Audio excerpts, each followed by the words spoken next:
ये एक सच्ची कहानी है जो आज भी हर दूसरे घर में किसी न किसी रूप में पेश आती रहती है। और जिन लोगों के साथ ये शैतानी या गैबी मामले होते हैं, सिर्फ वही इस हकीकत को समझ पाते हैं और इसे सच मानते हैं।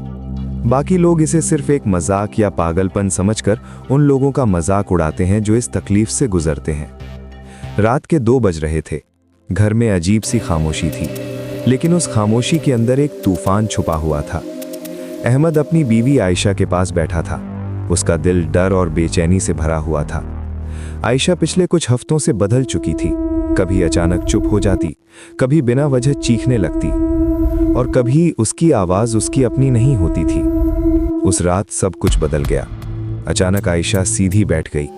उसकी आंखें खुली की खुली रह गईं और वो किसी को घूर रही थी। अहमद ने डरते हुए पूछा, आयशा, तुम ठीक हो? लेकिन जवाब आयशा ने नहीं दिया। एक गहरी मर्दाना आवाज कमरे में गूंज उठी, तुम फिर आ गए। अहमद का शरीर कांप गया।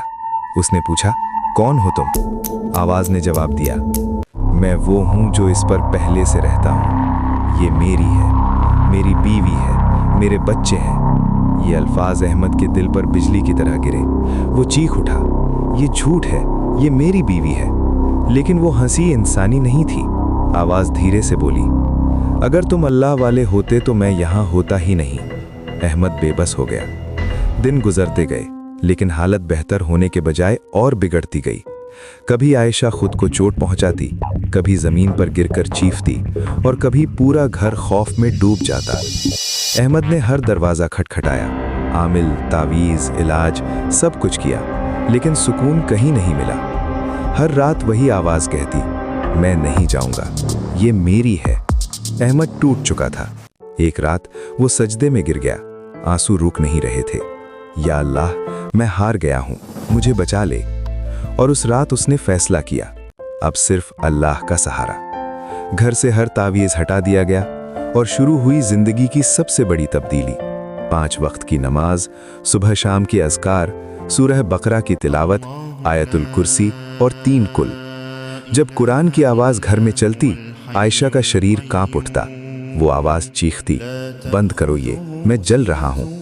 लेकिन अहमद मजबूत हो चुका था। ये अल्लाह का कलाम है, ये कभी बंद नहीं होगा। दिन गुजरते गए, वो आवाज कमजोर होती गई। कभी वो गुस्से में आती, कभी भीख मांगती, बस मुझे जाने दो। और फिर वो रात आई जब कुरान की तिलावत के साथ आयशा अचानक चुप हो गई। उसकी आंखों से आंसू बह रहे थे और धीरे से उसने कहा, मैं जा रहा हूं। एक पल और सब कुछ खामोश हो गया। घर में अजीब सा सुकून उतर आया। कुछ देर बाद आयशा ने आंखें खोली। अहमद, मैं ठीक हूं। ये वही आयशा थी जो खो चुकी थी। अहमद रो पड़ा और उसे गले लगा लिया। महीनों का दर्द आज अल्लाह के करम से सुकून में बदल चुका था। कभी भी मुश्किल वक्त में इंसान से ज्यादा अल्लाह पर भरोसा करें, क्योंकि असल शिफा सिर्फ उसी के हाथ में है।